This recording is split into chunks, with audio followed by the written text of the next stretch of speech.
On a warm July summer night in 2002, I was about to find out that a wolf's trust could be broken. Before I went out on that howl survey that night, White Eyes stashed her 2 pups and then headed off to hunt with the family.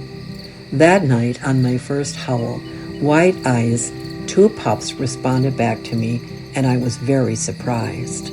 How adorable they are, I thought to myself.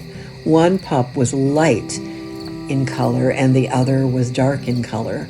One wolf pup was obviously an alpha, as he was determined to be aggressive in his behavior. So that's why I figured he's probably a, future alpha. I mean, he kept growling, so I figured his bark was, very aggressive.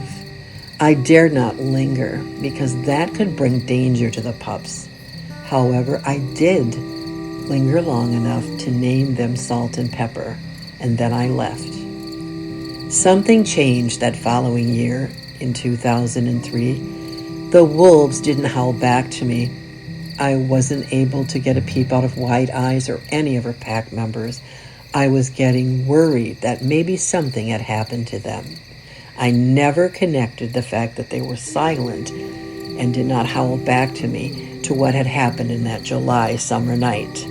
Finally, one night while I was out with my son, doing some howl surveys and trying to get her to respond, I said to him, "You try to howl," and he did.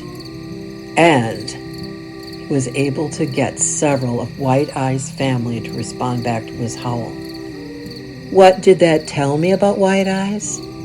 It told me that a wolf's trust could be broken. I spent 2 years building relationships with White Eyes and her family, and in one summer lost her trust because I got too close to her pups. All of this made me realize that I was nothing more than a tolerated human observer, not a trusted wolf babysitter. It took another year or so before the relationship was back, and I was allowed to hear the family howls again. I was able to hear them howl again just before sunset, and while they were hunting at midnight, I learned to steer clear of White Eyes' pups.